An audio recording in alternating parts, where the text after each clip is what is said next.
वो कहानी की शुरुआत होती है टोक्यो में, जहाँ पर हम लोग सभी लोगों को देख पाते हैं जो कि अपने काम में काफी ज्यादा बिजी थे। और ये सभी लोग इस बात से अनजान थे कि अभी कुछ ही समय में इन लोगों की किस्मत बदलने वाली है। अब यहाँ पर हम लोग एक बोतल के ढक्कन को देख पाते हैं जो कि ट्रेन में ही लुढ़क रहा था और तभी अचानक से ही वो गायब हो जाता है। और वो ढक्कन गायब हुआ ही था कि तभी अचानक से ही यहाँ पर मौजूद सभी लोगों के फोन में बहुत सारे अर्थक्वेक के अलर्ट्स आने लगते हैं, जिससे सभी लोग काफी ज्यादा डर गए थे। लेकिन अभी के टाइम पर भी उस ट्रेन ने चलना बंद नहीं करा था और अब वो घुस जाती है एक टनल में, जिसमें बना हुआ था एक वर्म होल। और अब वो ट्रेन उस वर्म होल के अंदर एंटर कर जाती है और उसमें मौजूद सभी पैसेंजर्स बेहोश हो जाते हैं। जिसके थोड़ी देर बाद जब इन लोगों की आंख खुलती है तो ये लोग यहाँ से बाहर निकलने की कोशिश करने लगते हैं, क्योंकि अभी के टाइम तक वो ट्रेन भी रुक चुकी थी। लेकिन जैसे ही ये लोग बाहर पहुंचते हैं तो बाहर का नजारा देखने के बाद इन लोगों का दिमाग खराब हो जाता है, क्योंकि असल में बाहर अभी के टाइम पर कोई भी ट्रेन मौजूद नहीं थी और ये लोग जिस डब्बे में ट्रैवल कर रहे थे वही यहाँ पर मौजूद था। और साथ ही जिस जगह को ये लोग बचपन से देखते आ रहे थे वो पूरी तरह से चेंज हो चुकी थी। जहाँ पर पहले बहुत बड़ी बड़ी बिल्डिंग्स हुआ करती थी, यहाँ पर बस दूर दूर तक जंगल फैला हुआ था। और ये पूरा नजारा देखने के बाद तो ये लोग काफी ज्यादा शॉक होते हैं। जिसके बाद यहाँ पर हम लोग सैम नाम के एक आदमी को देख पाते हैं जो कि यहाँ पर मौजूद सभी लोगों की जांच करने की कोशिश कर रहा था, क्योंकि अपनी रियल लाइफ में वो एक फायर फाइटर था और उसे बहुत अच्छे से अंदाजा था कि ऐसे समय में लोगों को कैसे संभाला जाता है। तब सैम यहाँ पर मौजूद सभी लोगों की जांच करता है जो कि सच में काफी ज्यादा घबराए हुए थे। और अब यहाँ पर हम लोग यूमी नाम की एक लड़की को देख पाते हैं जो कि सैम को पहले से जानती थी। और यहाँ पर हम लोग ये भी जान पाते हैं कि असल में यूमी सैम को काफी ज्यादा पसंद करती है, क्योंकि जब एक समय पे यूमी अपने कॉलेज में फायर फाइटर का कोर्स कर रही थी तब वहाँ पर सैम आया था ताकि वो उन लोगों को काफी सारी चीजें सिखा सके। और वहीं हम लोग 2023 में देख पाते हैं जहाँ पर मौजूद सभी लोग काफी ज्यादा घबराए हुए थे, क्योंकि किसी के भी ये बात समझ में नहीं आ रही थी कि ऐसे किसी चलती ट्रेन के 2 डिब्बे कैसे गायब हो सकते थे। और इसका मतलब साफ था कि अभी के टाइम पर वहाँ पर सिर्फ एक ही डब्बा गायब नहीं था, बल्कि एक दूसरा डब्बा भी गायब था जिसको अभी तक हमें नहीं दिखाया गया है। तब गवर्नमेंट के लोग उस टनल को चेक करने की कोशिश करने लगते हैं जिसमें से वो ट्रेन के दोनों डब्बे गायब हुए थे। तब अभी के टाइम पर इन लोगों को दूसरी तरफ से एक रोशनी आती हुई नजर आती है और इन्हें लगने लगता है कि सारे के सारे लोग वहीं पर मौजूद हैं। और वहीं दूसरी तरफ हम लोग सैम और यूमी को देख पाते हैं जो कि एक और पैसेंजर के साथ टनल के दूसरी तरफ जाने की कोशिश कर रहे थे ताकि ये लोग जान सके कि ये लोग कहां पर पहुंच गए हैं। और तभी दूसरी तरफ से इन लोगों को भी रोशनी दिखाई देती है और इन्हें लगने लगता है कि शायद इन्हें कोई ढूंढने के लिए आ रहा है। वहीं गवर्नमेंट के लोगों को भी रोशनी देखने के बाद लग रहा था कि शायद उन्होंने उन सभी पैसेंजर को ढूंढ लिया है। लेकिन जैसे ही ये लोग उस रोशनी के पास पहुंचते हैं तो वहां दूसरी तरफ से भी इन्हीं लोगों के कुछ एम्प्लॉयज आ रहे थे जिनको दूसरी तरफ से इन लोगों को ढूंढने के लिए भेजा गया था। और वहीं हम लोग सैम और साथ ही यूमी को देख पाते हैं जो कि तीसरे पैसेंजर के साथ रोशनी का पीछा करते हुए टनल के दूसरे छोर पर पहुंच जाते हैं जहां पर से सूरज की रोशनी आ रही थी। और जब ये लोग बाहर निकलने के बाद थोड़ा सा ऊपर चढ़कर देखते हैं तो यहाँ पर पूरी तरफ रेगिस्तान था, जो चीज देखने के बाद ये सभी लोग काफी ज्यादा डर जाते हैं, क्योंकि इन तीनों में से किसी के भी ये बात समझ में नहीं आ रही थी कि आखिरकार ये लोग पहुंच कहां पर गए हैं। और अब ये लोग वहां पर मौजूद उस जगह की वीडियोस बना लेते हैं ताकि ये लोग बाकी पैसेंजर के पास जाकर उन सबको ये सारी चीजें दिखा सके। और जब ये लोग वापस पहुंचकर सभी लोगों को इस बारे में बताते हैं तो कोई भी इनकी बात पर भरोसा नहीं करता, पर जब ये लोग वीडियोस दिखाते हैं तो ना चाहते हुए भी सभी लोगों को इनकी बात पर भरोसा करना पड़ता है। अब ये सभी लोग काफी ज्यादा परेशान हो रहे थे, क्योंकि इनकी समझ में नहीं आ रहा था कि आखिरकार ये लोग यहाँ पर सरवाइव कैसे करेंगे। और दूसरी सबसे बड़ी बात ये थी कि अगर यहाँ पर इंसान मौजूद नहीं थे तो इन लोगों को कौन बचाएगा। और यही सब सोचते हुए सभी लोग काफी ज्यादा डिप्रेशन में आ जाते हैं, क्योंकि अभी के टाइम पर इन सभी लोगों में से किसी के भी फोन में सिग्नल भी नहीं आ रहे थे। तब सैम यहाँ पर मौजूद सभी लोगों को किसी तरह से संभालता है और यहाँ पर मौजूद सभी लोगों को अब 7 घंटे बीत गए थे और अभी के टाइम पर सभी लोगों को भूख लगने लग गई थी। पर यहाँ पर किसी के पास भी इतना ज्यादा खाना नहीं था कि वो सभी लोगों का पेट भर सके। लेकिन कुछ लोग अपने साथ कुछ स्नैक्स लेकर चले थे जो कि वो सभी लोगों के साथ शेयर करने का डिसाइड करते हैं। और अब हम लोग रैनी नाम की एक लड़की को देख पाते हैं जो कि इन सभी पैसेंजर के बीच में मौजूद थी और वो सभी पैसेंजर के बैग में चेक करने लगती है कि उसे कुछ खाने के लिए मिल जाए। तब इसे खाने के लिए ज्यादा सामान तो नहीं मिलता, लेकिन हायाशिमा के बैग में इसे कुछ कैंची और साथ ही गवर्नमेंट का एक लेटर मिल जाता है जो कि जेल का एक लेटर था, जो देखने के बाद रैनी को लगने लगता है कि शायद हायाशिमा बहुत बड़ा क्रिमिनल है और यहाँ पर जितने भी लोग फंसे हुए हैं उन सभी लोगों को हायाशिमा ने ही फंसाया है ताकि वो गवर्नमेंट को ब्लैकमेल कर अपनी सजा माफ करवा सके। और इसी बारे में रैनी सभी लोगों को चिल्ला चिल्ला कर बता देती है कि हायाशिमा के बैग में उसे जेल का एक लेटर मिला है। तब हायाशिमा सभी लोगों को सब कुछ समझाने की कोशिश करने लगता है, लेकिन कोई भी उसकी बात को ध्यान से नहीं सुनता, जिसके बाद हायाशिमा डिसाइड करता है कि वो बाहर जाकर ही रहेगा। अब यहाँ पर हम लोग शिराहामा नाम की एक लड़की को देख पाते हैं जो कि अपने साथ काफी सारे फ्रूट लेकर चल रही थी, इसीलिए वो सभी लोगों को भूखा देखते हुए सभी लोगों के साथ फ्रूट शेयर करने का डिसाइड करती है। और अब जब सभी लोग फ्रूट्स खाते हुए अपना काम कर रहे थे तब हम लोग यहाँ पर कटाना नाम के एक लड़के को देख पाते हैं जो कि फ्रूट्स खाते हुए ये एक वीडियो को देख रहा था जो कि अभी कुछ समय पहले उसने बनाई थी, जिसमें वो क्लियरली देख पाता है कि रैनी सभी लोगों के बैग से खाना चुराने की कोशिश कर रही थी। और जैसे ही ये बात सैम को पता चलती है तो वो तुरंत ही अपने एक साथी के साथ बाहर जाता है ताकि वो हियाशिमा को वापस ला सके।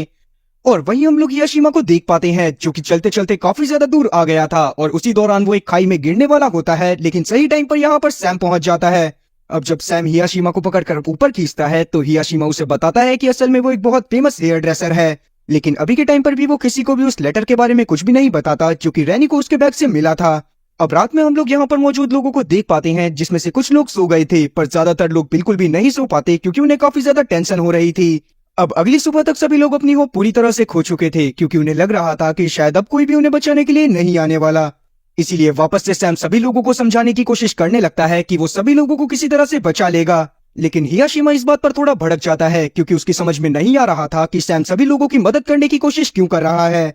जिस पर सैम इसे अपने पास्ट की एक स्टोरी के बारे में बताता है कि उसकी वजह से उसके एक दोस्त की दोनों टांगे खराब हो गई थी और उसके बाद यहाँ पर सैम ने डिसाइड करा था कि वो जितना हो सकेगा उतना लोगों की मदद करेगा। और अब इसके बाद ये तीनों के तीनों लोग कुछ सामान ढूंढने के लिए चले जाते हैं ताकि बाद में ये लोग उन चीजों को मिलकर खा सके। और अब हम लोग वापस से हिराशिमा को देख पाते हैं जो कि जब इन लोगों के साथ जा रहा था तभी अचानक से ही इसे इसके भाई के विजन्स आने लगते हैं। तब हम लोग हिराशिमा के भी पास्ट का एक सीन देख पाते हैं जहाँ पर वो लोग एक बहुत गरीब फैमिली से बिलोंग करा करते थे, पर जब बाद में हिराशिमा एक बहुत फेमस हेयर ड्रेसर बन गया तो उसने अपने सारे सपने पूरे किए। लेकिन उस दौरान काम में बहुत ज्यादा बिजी होने की वजह से हिराशिमा अपने भाई के ऊपर ध्यान देना बंद कर चुका था और उसकी इसी लापरवाही के चलते उसका भाई एक बड़ा क्रिमिनल बन गया था और उसे पुलिस ने पकड़ लिया था। और यहाँ पर ये बात भी रिवील होती है कि असल में हिराशिमा के बैग में रीना को जो लेटर मिला था वो उसके भाई का ही था, क्योंकि उस दिन उसके भाई की बेल होने वाली थी और हिराशिमा उसको लेने के लिए ही जा रहा था। पर अब अभी के टाइम पर हम लोग कुछ और पैसेंजर्स को देख पाते हैं जो कि आसपास के एरिया को एक्सप्लोर करने के लिए निकल गए थे, जहाँ पर इन्हें वैसे तो कुछ भी नहीं मिलता, पर यहाँ पर से इन्हें बहुत दूर एक बहुत बड़ा टावर दिख रहा था, जिसको देखने के बाद सभी लोग काफी ज्यादा शॉक होते हैं क्योंकि असल में वो टावर 2026 तक कंप्लीट होने वाला था और उसके बारे में ही काफी ज्यादा एडवर्टाइजमेंट चल रही थी। और साथ ही यहाँ पर हम लोग एक बायोलॉजिस्ट को भी देख पाते हैं जिसको एक प्लांट मिला था जो कि आज से लगभग 30 साल बाद उगने वाला था। जो चीज देखने के बाद सभी लोगों को ये बात समझ में आ गई थी कि वो किसी तरह से फ्यूचर में आ चुके हैं, और ये चीज जानने के बाद सभी लोग काफी ज्यादा शॉक होते हैं कि फ्यूचर में दुनिया की इतनी बुरी हालत होने वाली है। और वहीं हम लोग 2023 में देख पाते हैं कि सभी लोग अभी भी काफी ज्यादा परेशान थे क्योंकि अभी तक भी उन्हें कोई भी क्लू नहीं मिला था कि आखिरकार वो डब्बे कहाँ गए। इसीलिए वो लोग न्यूज में इस चीज की ऑफिशियल अनाउंसमेंट कर देते हैं कि एक ट्रेन के 2 डब्बे गायब हो गए हैं जिसमें लगभग 100 पैसेंजर मौजूद थे। वहीं रात में हम लोग फ्यूचर में सैम को देख पाते हैं जो कि यूमी के साथ मिलकर ट्रेन की छत पर एक पॉलिथीन बिछा रहा था ताकि वो यहाँ पर मौजूद हॉर्स को इकट्ठा कर सके। अब अगले दिन तक यहाँ पर मौजूद सभी लोगों को काफी ज्यादा प्यास लगी हुई थी। तभी यहाँ पर मौजूद बायोलॉजिस्ट बताता है कि उसे पास में ही एक प्लांट मिला है जो कि तभी कहीं पर उगता है जब वहाँ पर कोई वाटरफॉल मौजूद हो। जो चीज सुनने के बाद सैम डिसाइड करता है कि वो यहाँ पर मौजूद वाटरफॉल को ढूंढेगा ताकि वो सभी लोगों की पानी पीने की प्रॉब्लम को मिटा सके। और इसीलिए वो उस बायोलॉजिस्ट, यूमी और साथ ही हिराशिमा को अपने साथ लेकर निकल जाता है ताकि वो जल्दी से जल्दी वाटरफॉल को ढूंढ सके। तब ये लोग वाटरफॉल को ढूंढते हुए पहाड़ के पास पहुंच जाते हैं जो कि काफी ज्यादा ऊपर था, और उसको देखने के बाद ये लोग समझ जाते हैं कि हो ना हो वहां पर ही पानी मौजूद हो सकता है। इसीलिए वापस आकर ये लोग एक रस्सी बनाते हैं ताकि सैम उन पहाड़ों के ऊपर चढ़ सके। फिर जैसे ही सैम वहां पर रस्सी लेकर पहुंचता है तो वहां पर उसे पानी मिल जाता है, जिससे सभी लोग काफी ज्यादा खुश होते हैं। तभी ऊंचाई से सैम ये भी नोटिस करता है कि जहां पर पहले कभी टोक्यो सिटी मौजूद हुआ करती थी वहां पर आज बस एक बहुत बड़ा समंदर मौजूद है। और अब जब ये वापस आकर इस बारे में बाकी सभी लोगों को बताता है तो सभी लोग और ज्यादा परेशान हो जाते हैं क्योंकि किसी को भी ये बात समझ में नहीं आ रही थी कि फ्यूचर में ऐसा क्या होगा जिससे सभी लोग खत्म हो जाएंगे। अब रात में हम लोग देख पाते हैं कि सभी लोग सो रहे थे। तब यहाँ पर मौजूद एक पैसेंजर जिसका नाम टनाका था वो बाहर जाता है और वहां पर कुछ चीजों को ढूंढने लगता है, और तभी अचानक से ही कोई टनाका के ऊपर अटैक करता है। और जब टनाका आकर इस बारे में सभी लोगों को बताता है तो कोई भी इसकी बात पर भरोसा नहीं करता क्योंकि सभी लोगों को लग रहा था कि शायद उनके अलावा यहाँ पर कोई और मौजूद नहीं है। और तभी अचानक से यहाँ पर बारिश होने लगती है, जो चीज देखने के बाद सभी लोग काफी ज्यादा खुश हो गए थे क्योंकि आज काफी समय बाद उन्हें पीने के लिए इतना सारा पानी मिला था। और साथ ही इन लोगों ने काफी सारा पानी भी इकट्ठा कर लिया था ताकि बाद में वो लोग उसका यूज कर सके। अब अगले दिन हम लोग बायोलॉजिस्ट को देख पाते हैं जो कि यहाँ पर कुछ बेरीज और साथ ही कुछ प्लांट्स को ढूंढता है जिनको खाया जा सकता था। और अब इसीलिए काफी सारे लोग यहाँ से बाहर चले जाते हैं ताकि वो सभी लोगों के लिए खाना इकट्ठा कर सके। लेकिन हम लोग यूमी को देख पाते हैं जो कि जब अपनी एक साथी के साथ बेरीज ढूंढने की कोशिश कर रही थी तब धोखे से वो कुछ पॉइजनस बेरी को खा लेती है, जिससे उसकी तबीयत काफी ज्यादा बिगड़ गई थी। साथ ही सैम यहाँ पर काफी ज्यादा टेंशन में आ जाता है क्योंकि वो खुद भी यूमी को काफी ज्यादा पसंद करता था। अब जब यूमी को वापस से ट्रेन के डब्बे में लेकर आया जाता है तो यहाँ पर मौजूद सभी लोग यूमी का बहुत अच्छे से ख्याल रखने लगते हैं, और अब किसी तरह से यूमी की जान को भी बचा लिया जाता है। साथ ही यहाँ पर अब सभी लोगों को ये बात समझ में आ गई थी कि अगर वो इसी तरह से हाथ पर हाथ धरकर बैठे रहेंगे तो सभी लोग बहुत बुरी तरह से मारे जाएंगे। इसीलिए अगले दिन से सभी लोग साथ में मिलकर काम करने का डिसाइड करते हैं। अब आज रात के लिए इन्होंने साथ में काम कर कर काफी सारी चीजें जमा कर ली थी, जिसके बाद ये लोग पार्टी के तौर पर उन सभी चीजों को खाते हैं। पर यहाँ पर मौजूद सभी लोगों को और ज्यादा परेशानी होने लगती है, क्योंकि अभी के टाइम पर भी इन्हीं सभी में से कुछ लोगों ने कुछ ऐसी बेरीज को जमा कर लिया था जो कि खाने वाली बेरीज की तरह ही लगा करती थी, पर असल में वो सारी की सारी बेरीज पॉइजनस थी। तभी हियाशिमा को लगने लगता है कि शायद ये सारा का सारा काम टनाका का है, क्योंकि असल में इन लोगों ने टनाका को यहाँ से निकाल दिया था, क्योंकि टनाका ने हियाशिमा की कैची को चुराने की कोशिश करी थी। इसीलिए हियाशिमा उसको ढूंढने के लिए गुस्से में जंगल में जाने लगता है। तब सैम उसे किसी तरह से रोकता है और खुद ही टनाका को ढूंढने के लिए चला जाता है। अब जब वो सुबह वापस आता है तो उसे टनाका तो नहीं मिला था, पर उसने सैम की उन कैचियों को ढूंढ लिया था जो कि टनाका ने जंगल में घुमा दी थी। अब यहाँ पर मौजूद बायोलॉजिस्ट को कुछ ऐसे साइंस में मिलते हैं कि यहाँ पर कोई रिवर मौजूद हो सकती है, और अगर रिवर मौजूद होगी तो वहां पर से वो लोग मछली पकड़ कर भी खा सकते हैं। तब बायोलॉजिस्ट अपने साथ कुछ पैसेंजर को लेकर उस रिवर को ढूंढने के लिए चला जाता है। तभी अचानक से ही यहाँ पर एक अनजान आदमी उनके ऊपर अटैक करता है और इनके एक साथी को बहुत बुरी तरह से घायल कर देता है। जिसके बाद जब उस घायल आदमी को वापस लेकर आया जाता है तो किसी तरह से सभी लोग मिलकर उसका इलाज कर देते हैं, पर यहाँ पर अभी भी उसकी हालत काफी ज्यादा खराब थी। साथ ही अभी तक यहाँ पर मौजूद सभी लोगों को ये बात भी समझ में आ गई थी कि वो यहाँ पर अकेले नहीं है। अब इतने में ही यहाँ पर टनाका पहुंच जाता है, जो कि सभी लोगों को बताता है कि असल में पहले वो एक सिक्योरिटी कंपनी में काम करा करता था, और अगर वो लोग अभी के टाइम पर उसे रुकने की परमिशन देते हैं तो वो इन लोगों के साथ मिलकर यहाँ पर ट्रैप्स बनाएगा, जिससे अगर यहाँ पर मौजूद दूसरे लोग इनके पास आने की कोशिश करेंगे तो कोई ना कोई उनके ट्रैप में जरूर फंस जाएगा। अब ये बात जानने के बाद सभी लोग टनाका को वापस से यहीं पर रोक लेते हैं, और दूसरी तरफ हम लोग हियाशिमा को देख पाते हैं जो कि यहाँ पर मौजूद रीना के बालों को बना रहा था। और इतने दिनों बाद अपने मनपसंद काम को करने के बाद हियाशिमा को भी काफी ज्यादा अच्छा लगता है। वहीं दूसरी तरफ हम लोग सैम को देख पाते हैं जो कि यूमी के साथ बैठा हुआ था। तभी अचानक से ही इसे यहाँ पर एक बच्चा दिखाई देता है, जिसका तुरंत ये दोनों के दोनों मिलकर पीछा करने लगते हैं। और अब उसका पीछा करते हुए ये लोग एक नदी के किनारे पर पहुंच गए थे, जहाँ पर पहुंचने के बाद वो बच्चा इनसे यहाँ पर उसका वेट करने को बोलता है और वहां से चला जाता है। अब उस बच्चे का पीछा करते हुए इन लोगों को रात हो गई थी। तभी यहाँ पर वो बच्चा भी पहुंच जाता है और साथ ही हियाशिमा भी। और अब वो बच्चा यहाँ पर इन तीनों लोगों को अपने साथ उस जगह पर लेकर जाता है जहाँ पर दूसरे डब्बे के सर्वाइवर मौजूद थे। लेकिन वहां के लोगों ने अपना काफी ज्यादा विकास कर लिया था, और साथ ही यहाँ पर उन्होंने काफी सारे ट्रैप्स लगाए हुए थे और काफी सारी वॉल्स भी, जो चीज देखने के बाद सैम और बाकी लोग काफी ज्यादा शॉक हुए थे। साथ ही वो यहाँ पर इन सभी लोगों के लीडर से भी मिलता है, जिसका नाम था यूमोटो। अब सैम यहाँ पर यूमोटो को बताता है कि असल में उसके कुछ साथियों ने इनके एक साथी के ऊपर अटैक करा था। तब यूमोटो अपने उस साथी को बुलाता है जिसने ये काम करा था, और अब जैसे ही वो आदमी सैम के सामने आता है तो वो सैम से इस चीज के लिए माफी मांगने लगता है। साथ ही यहाँ पर सैम यूमोटो से बताता है कि उसे यहाँ पर काफी सारी चीजें मिली हैं, और तब यहाँ पर यूमोटो भी अपनी काफी सारी इन्फॉर्मेशन इन लोगों के साथ शेयर करता है कि असल में जब वो लोग यहाँ पर पहुंचे थे तब यहाँ पर उन्हें एक बोट मिली थी जिसके अंदर एक रेडियो भी था, पर वो रेडियो खराब था। तब यूमोटो ने किसी तरह से उस रेडियो को सही करा और उसके बाद उस पर सिग्नल ढूंढने की कोशिश करने लगा, जिसमें भी वो किसी तरह से कामयाब हो गया, और उसे कनाडा से कुछ सिग्नल आए जिससे उसे पता चला कि असल में वो 2060 में पहुंच गए हैं। और साथ ही उसे ये बात भी पता चली कि इस दुनिया का विनाश 2026 में ही हो गया था। असल में उस समय की सभी स्पेस एजेंसीज लगातार काफी सारी सैटेलाइट लॉन्च करे जा रही थी ताकि वो स्पेस के बारे में ज्यादा से ज्यादा इन्फॉर्मेशन निकाल सके, और उनमें से ही एक सैटेलाइट एक एस्ट्रॉइड से टकरा गई, जिसके बाद वो एस्ट्रॉइड आकर अर्थ से टकरा गया, और उसी के बाद सभी लोग यहाँ पर मारे गए। अब जब सैम वापस से यूमोटो से रेडियो के बारे में पूछता है तो यूमोटो इसे बताता है कि अचानक से ही वो सारे सिग्नल्स गायब हो गए जो कि इसे आ रहे थे, जिसके बाद कभी भी वापस से इसका उन लोगों से कांटेक्ट नहीं हुआ। अब ये सारी चीजें जानने के बाद सैम को और ज्यादा टेंशन होने लगती है कि वो अपने साथियों के साथ यहाँ से कैसे निकलेगा। अब इस बारे में सैम जाकर अपने बाकी सभी साथियों को बताता है कि वो लोग धोखे से 2060 में पहुंच गए हैं, जो चीज जानने के बाद सभी लोगों को लगने लगता है शायद भगवान ने इन्हें एक मौका दिया है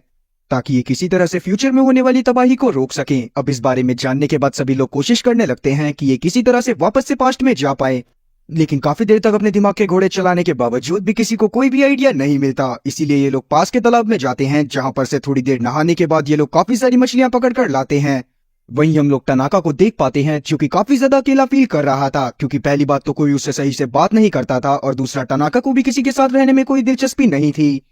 और इसीलिए वो पास में पड़ी कुछ झाड़ियों की मदद से अपने लिए एक दोस्त को बना लेता है ताकि वो उसके साथ बैठकर बातें कर सके। अब अगले दिन हम लोग बाकी लोगों को देख पाते हैं जिन्होंने कैरेट 6 की तरह अपने पास भी कुछ बाथरूम्स बना लिए थे ताकि सभी लोग वहां पर बड़े आराम से नहा सकें। और फिर जब वो लोग अपने लिए खाना ढूंढने के लिए जाते हैं तब यहाँ पर हम लोग बायोलॉजिस्ट को देख पाते हैं जिसके हाथ में एक अजीब सा स्टोन लगा था जो कि हरे कलर का स्टोन था। लेकिन ये सब होते हुए टनाका ने भी देख लिया था, इसीलिए वो तुरंत ही यूमोटो के पास जाता है ताकि वो इस बारे में उसे बता सके। और अब जब यूमोटो को इस बारे में पता चलता है कि दूसरे ग्रुप वालों को कुछ हरे कलर के पत्थर मिले हैं जिनकी मदद से ये लोग अपने घर में वापस जा सकते हैं, तो वो सबसे पहले टनाका को कुछ खाने को देता है। बदले में टनाका भी यूमोटो से वादा करता है कि जैसे ही इसे दूसरे ग्रुप के बारे में और ज्यादा इन्फॉर्मेशन मिलेगी, ये तुरंत ही यूमोटो को आकर उन चीजों के बारे में खबर करेगा। अब आके हम लोग वापस से रेनी और साथी यूमी को देख पाते हैं जो कि आपस में बातें कर रहे थे। तभी अचानक से ही किसी बात को लेकर इन दोनों में बहसबाजी हो जाती है, जिस दौरान रेनी यूमी को गुस्से में धक्का दे देती है और यूमी जाकर एक गड्ढे में गिरती है जिसमें पहले से ही एक इंसान की लाश पड़ी हुई थी। जो चीज देखने के बाद सभी लोग काफी ज्यादा शॉक हुए थे। दूसरी तरफ हम लोग टनाका को देख पाते हैं जो कि उसी मछली को खाते हुए अखबार को पढ़ रहा था। अब हम लोग वापस से रेनी और साथी यूमी को देख पाते हैं जिनके पास कुछ कैरेस्टिक्स के लोग पहुंच गए थे, और जैसे ही वो लोग यहाँ पर पहुंचते हैं वैसे ही वो इन दोनों के ऊपर हमला कर देते हैं। तब रेनी तो किसी तरह से अपनी जान बचाती हुई यहाँ पर से भाग जाती है, लेकिन यूमी वहीं पर फंस गई थी। अब रेनी भागती हुई पहुंच जाती है सीधा सैम के पास, और जब सैम को इन सब चीजों के बारे में पता चलता है तो वो तुरंत ही हियाशिमा के साथ निकल जाता है ताकि वो यूमी को बचा सके। लेकिन जब तक वो उस जगह पर पहुंचता है जहां पर अभी थोड़ी देर पहले कैरेट 6 के लोगों के साथ यूमी मौजूद थी, तब तक यूमी और साथी कैरेट 6 के लोग वहां से जा चुके थे। और अब हम लोग यूमी को देख पाते हैं जो कि उन लोगों से बचती हुई कहीं पर भागने की कोशिश कर रही थी, और अब ये भागती हुई एक बोट में चढ़ गई थी ताकि ये वहां पर छुप सके। अब दूसरी तरफ हम लोग सैम और साथी हियाशिमा को देख पाते हैं जो कि कैरेट 6 के लोगों के ऊपर अटैक करने के लिए चले गए थे। अब जब यूमोटो को इस बारे में पता चलता है कि उसके साथियों ने ऐसा काम करा है तो वो सैम और साथी उसके साथियों से माफी मांगने लगता है। साथ ही वो डिसाइड करता है कि वो किसी भी हालत में यूमी को ढूंढ कर ला कर देगा। लेकिन अभी के टाइम पर सैम को लग रहा था कि शायद यूमोटो ने ही यूमी को छुपा कर रखा हुआ है, इसीलिए वो इसे उस लाश के बारे में भी बताता है जो कि कैरेट 6 के लोगों के ठिकाने के पास इन लोगों को मिली थी। जो चीज जानने के बाद यूमोटो इससे अपने लीडर बनने की कहानी बताने लगता है कि जब वो लोग यहाँ पर आए थे तब एक इंसान यहाँ पर बहुत ज्यादा एग्रेसिव हो गया था और साथ ही वो काफी ज्यादा घबरा भी गया था, और तब यूमोटो ने उसे समझाने की कोशिश करी। लेकिन जब वो इंसान नहीं माना और उसने यूमोटो के ऊपर ही अटैक कर दिया तो यूमोटो ने सेल्फ डिफेंस के पीछे उसका कत्ल कर दिया, और इसके बाद से ही यहाँ पर मौजूद सभी लोग यूमोटो को अपने लीडर के रूप में देखने लगे, और वो लाश भी उसी इंसान की थी। अब जब ये बात सैम और साथी हियाशिमा को पता चलती है तो वो अपने बेस में वापस लौट जाते हैं, जहाँ पर जाने के बाद वो कोशिश करते हैं ताकि वो कुछ वेपन्स बना सकें। और दूसरी तरफ हम लोग यूमोटो को देख पाते हैं जो कि जब अपनी बोट में वापस लौटता है तो वहां पर वो रेडियो में लोगों से बात करने की कोशिश करने लगता है। लेकिन यूमी जो कि उसी बोट में छुपी हुई थी वो यूमोटो को ये सब करते हुए देख लेती है। साथ ही उसे ये बात भी पता चलती है कि यूमोटो बाकी सबको बेवकूफ बना रहा है, और ऐसा इसी वजह से क्योंकि असल में वो जिस रेडियो के थ्रू बाकी लोगों से कांटेक्ट करने की कोशिश कर रहा था उसकी तो तार ही टूटी हुई थी। अब जब यूमी बाहर आकर यूमोटो से इस सब का कारण पूछती है तो यूमोटो इसे बताता है कि असल में वो यहाँ पर लीडर बनकर ही रहना चाहता है, वो पास्ट में वापस नहीं जाना चाहता क्योंकि पास्ट में उसे कोई भी तवज्जो नहीं देता। लेकिन यूमी ने डिसाइड कर लिया था कि जैसे ही वो यहाँ से बाहर निकलेगी वैसे ही वो इस सब के बारे में बाकी सभी लोगों को बता देगी। तब यूमोटो इसे रोकने की कोशिश करने लगता है, लेकिन जब यूमी इसकी बात को नहीं मानती तो यूमोटो इसे यहीं पर बांधकर यहाँ से चला जाता है। अब रात में हम लोग सैम और साथी उसके साथियों को देख पाते हैं जिन्होंने काफी सारे वेपन्स बना लिए थे। साथ ही उन्होंने अपना पूरी तरह से मन बना लिया था कि वो अगले दिन जाकर कैरेट 6 के लोगों के ऊपर अटैक कर देंगे। तब यहाँ पर दो जने डिसाइड करते हैं कि वो यहाँ पर से पहले किसी एक बिल्डिंग को ढूंढेंगे ताकि वो लोग वहां पर जाकर रह सके, क्योंकि कहीं ना कहीं कैरेट 6 वाले लोग इनसे बहुत ज्यादा ताकतवर थे। और बिल्कुल ऐसा ही होता है। अगले दिन वो दोनों के दोनों जने उस जगह को ढूंढने के लिए निकल जाते हैं जहां पर वो बैटल के हारने के बाद अपने साथियों के साथ रह सकते थे। और अभी के टाइम पर कैरेट 5 के लोग कैरेट 6 के लोगों के ऊपर अटैक करने जा ही पाते कि इतने में ही यहाँ पर कैरेट 6 के लोग आ जाते हैं जो कि कैरेट 5 के लोगों के ऊपर ही अटैक करने के लिए आए हुए थे। और अब धीरे धीरे यहाँ पर लड़ाई बहुत ज्यादा भारी हो जाती है, जहां पर हम लोग देख पाते हैं कि कभी सैम की टीम तो कभी यूमोटो की टीम एक दूसरे के ऊपर भारी पड़े जा रही थी। तब यूमोटो यहाँ पर सभी लोगों को रोकने की कोशिश करने लगता है, पर अभी के टाइम पर वो फाइट बढ़े ही जा रही थी, और वो फाइट तब तक बढ़ती रहती है जब तक यहाँ पर खुद यूमी नहीं पहुंच जाती जो कि किसी तरह से वहां से छूटकर आ गई थी। तब यूमी यहाँ पर यूमोटो की हर बात का खुलासा कर देती है और साथ ही सबको ये भी बता देती है कि यूमोटो अभी तक इन सभी लोगों को धोखा दे रहा था, जिस पर यूमोटो सभी लोगों को बताता है कि असल में उसने ये सब इसी वजह से करा ताकि लोग किसी भी होप को ना खोएं, उन्हें ये होप बनी रहे कि वो वापस से पास्ट में जा सकते हैं, क्योंकि अभी के टाइम पर अगर वो लोग हार मान जाते तो कहीं ना कहीं काफी सारे लोग सुसाइड भी कर सकते थे। और ये बात कहीं ना कहीं सैम को भी काफी ज्यादा अच्छी लगती है। लेकिन अभी के टाइम पर यूमोटो ने डिसाइड कर लिया था कि वो अपनी लीडरशिप को छोड़ देगा, इसीलिए वो वहां पर एक डायरी को छोड़कर जाता है जो कि उसे शिप के अंदर से ही मिली थी। साथ ही उसी में सारी की सारी इंफॉर्मेशन लिखी हुई थी कि 2026 में अर्थ कैसे तबाह हुई। अब वहीं हम लोग उन दो जनों को देख पाते हैं जो कि उस बिल्डिंग को ढूंढने के लिए गए थे। तब उन्हें अचानक से ही एक टावर दिखाई देता है जिसके अंदर भी काफी सारे वैसे ही ग्रीन पत्थर रखे हुए थे। अब हम लोग 2023 में डे नाम के एक साइंटिस्ट को देख पाते हैं जिसे टनल की स्टडी करने के बाद पता चल गया था कि जिस टाइम पर ट्रेन के डब्बे गायब हुए उस टाइम पर टनल में एक वर्म होल बन गया था। जो कि असल में एक सुपरनोवा एक्सप्लोजन के कारण बना था। अब सुपरनोवा एक्सप्लोजन दरअसल एक फेनोमिना है जिसमें जब एक स्टार बहुत ज्यादा बूढ़ा हो जाता है तो वो अचानक से ही अपने मरने के दौरान एक बहुत बड़े अमाउंट में एनर्जी रिलीज करता है।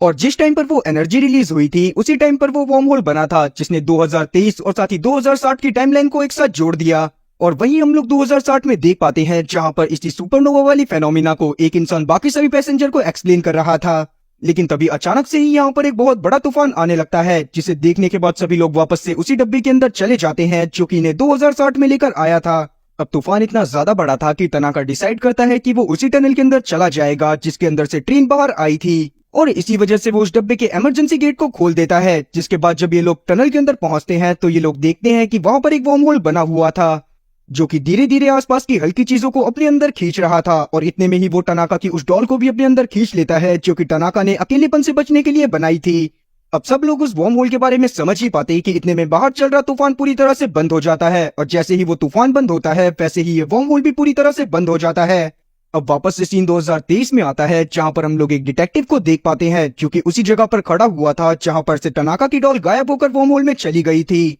और अब वो डॉल आकर अचानक से डिटेक्टिव पे लगती है जिसको देखने के बाद वो काफी ज्यादा शॉक होता है। वहीं हम लोग 2060 में देख पाते हैं जहां पर सैम और उसके साथियों को समझ में आ गया था कि अगर इन्हें वापस से वर्म होल को बनाना है तो इन्हें किसी सोलेनॉइड ऑब्जेक्ट की जरूरत पड़ेगी और साथ ही इन्हें इलेक्ट्रिसिटी की भी जरूरत थी। इसीलिए ये किसी पावर स्टेशन को ढूंढने लगते हैं जो कि अभी के टाइम पर जमीन के अंदर दफन हो चुका था। और अब कुछ घंटों की मेहनत के बाद ये लोग उस चीज में सफल भी हो जाते हैं जहां पर ये लोग उस पावर स्टेशन को ढूंढ लेते हैं जो कि जमीन के अंदर मानो इस तरह से गड़ा हुआ था कि जैसे आज से पहले कभी उसका कोई नामो निशान ही ना हो। तब यहाँ पर से सैम और उसके साथी अपने जरूरत के सामान को इकट्ठा करते हैं और पहुंच जाते हैं वापस से उसी डब्बे के पास जहां पर जाने के बाद ये लोग उस डब्बे के एक कोने को एक सोलेनॉइड की तरह यूज करने वाले थे। और अब जैसे ही ये लोग उसमें इलेक्ट्रिसिटी देना चालू करते हैं वैसे ही वहां पर एक वर्म होल बनने लगता है जो चीज देखने के बाद सभी लोग काफी ज्यादा खुश हो गए थे।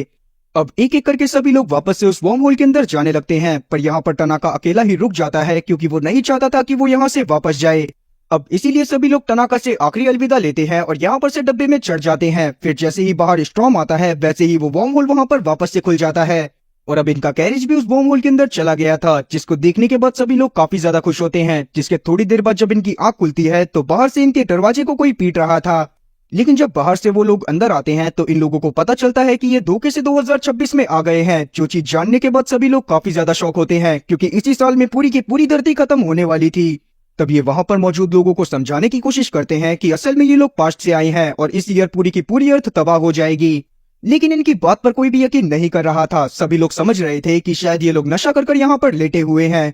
अब ये न्यूज भी पूरी तरह से वायरल हो जाती है कि 2023 में जो कैरेज गायब हुआ था अचानक से वो 2026 में पहुंच गया है। लेकिन अभी के टाइम पर तो ज्यादातर लोगों को इस बात पर भी भरोसा नहीं हो रहा था कि ये लोग असल में वही लोग हैं जो कि गायब हुए थे। लेकिन बाद में जब उन लोगों का मेडिकल एग्जामिनेशन करा जाता है तो सभी लोगों के बारे में सबको पता चलता है कि असल में ये लोग वही हैं जो कि 2023 में गायब हो गए थे। अब पूरी दुनिया में कुछ लोग ऐसे भी मौजूद थे जो कि इन लोगों की बातों पर यकीन कर रहे थे पर कुछ लोग ऐसे भी थे जो कि इन सभी लोगों को पागल बनाने की कोशिश कर रहे थे। अब वहीं हम लोग रे को देख पाते हैं जिसको जब इन सब चीजों के बारे में पता चलता है तो वो तुरंत ही उन लोगों से मिलने के लिए जाता है क्योंकि असल में उसने भी उसी एस्टेरॉइड के बारे में पढ़ा था जो कि कुछ समय में अर्थ से टकराने वाला था। साथ ही हम लोग एक और पैसेंजर को देख पाते हैं जो कि गवर्नमेंट अथॉरिटी में एक बहुत बड़े पोस्ट पर थी और साथ ही वो काफी ज्यादा रिच भी थी। इसीलिए वो सीधा चली जाती है डिफेंस मिनिस्टर से बात करने के लिए।